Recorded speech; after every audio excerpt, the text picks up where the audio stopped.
focused also on trying to counter extremist messages. We've been asked, if you remember, the last few years, there's been a lot of questioning of the American Muslim community. What are you doing about extremist messages on the internet? What about these people who are trying to lure American Muslims into extremist or militant ideology? You know, this isn't our area of expertise. We're trying to figure out how to even, you know, organize our web pages so that something good comes up when someone goes on and Googles Islam or jihad or something like this. So we're really stretched, and we haven't been able to offer a robust enough response because we don't have the resources. But it really shouldn't be only our responsibility. I mean, when there are so many so-called experts about Islam on, I have to really select television here as the, you know, main place, but these are people who have no expertise, no academic credentials, no true institutional representation. You know, if you go to the American Academy of Religion Study of Islam section or the Middle East Studies Association, there are hundreds of professors in the United States who are experts on the Middle East, on Islam, on Muslims. They are completely neglected. Maybe they're not charismatic enough for TV. Maybe they're not, you know, I don't know. But really, it isn't all of our responsibility, you know, only our responsibility to have accurate information out. There are resources available. There are people available. There are excellent books that are available. And so there needs to be a bit more of a partnership between the people who have the accurate information and those who are lifting up who is an expert on Islam in the general media. Yeah. Rabbi Steve Guto, the president of the Jewish Council for Public Affairs. You know, listening to Professor Mattson caused me to want to stand up and say, it's not just movies like Obsession. It's not just what is the theology of Islam. It is significant. It is no longer an option to be silent. It was in our statement. It's important to understand it. And those of us who perhaps have been not silent, but too quiet, are now understanding the need that we must stand up. And when we see these lies being told, when we see this bias being spread all over the country, we have to stand up, not only academics, not only thinkers, but also just common people that said, as many of the people with me today said, this is not the America that we all have grown to love and care about. This isn't the America that we came from. This isn't the America we're going to accept. So it's an end to silence now. It's not an option anymore. And whether or not it be in any sphere at all, those of us who care about this country, we have learned that we have to stand up for our Muslim brothers and sisters and say, this is not okay. That's really what I wanted to answer to you. While we are really celebrating that our partners from different faith organizations and denominations are here on this very important summit, we want to tell you that Islamic Society of North America has been consistently, continuously involved at the grassroots level.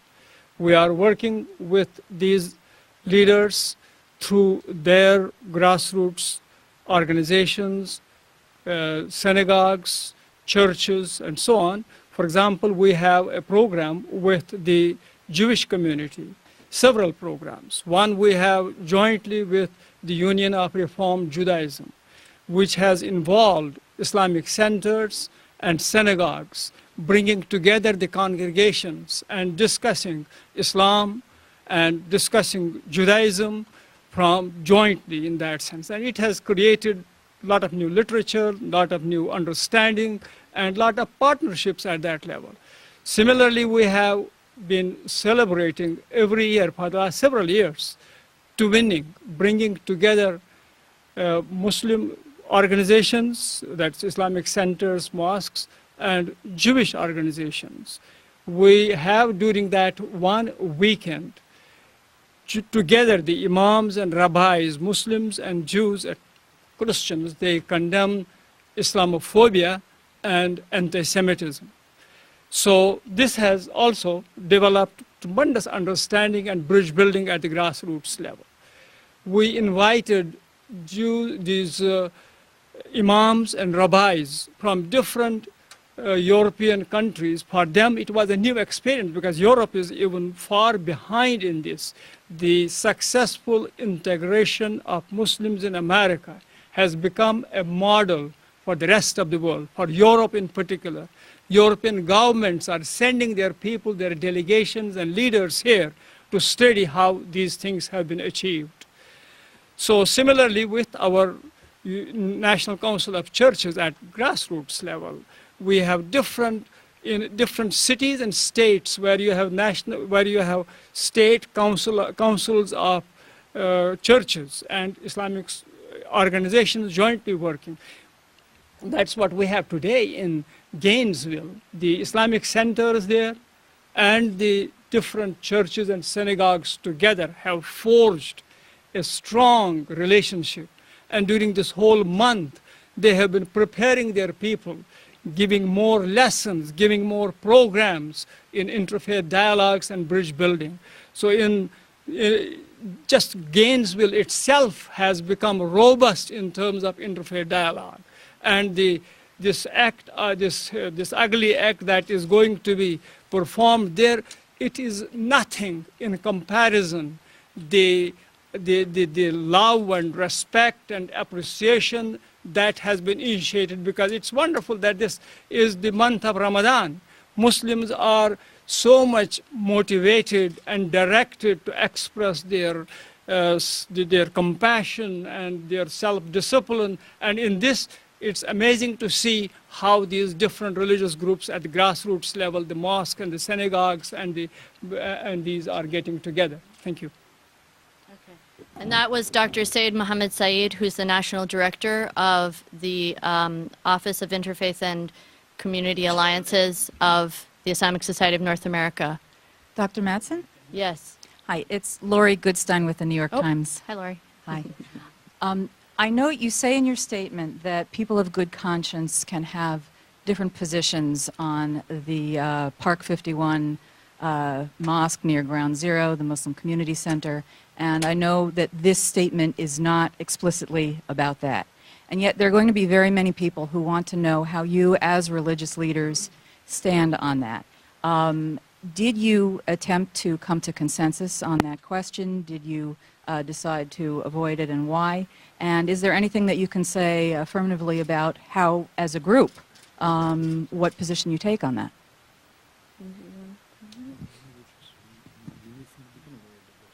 Okay.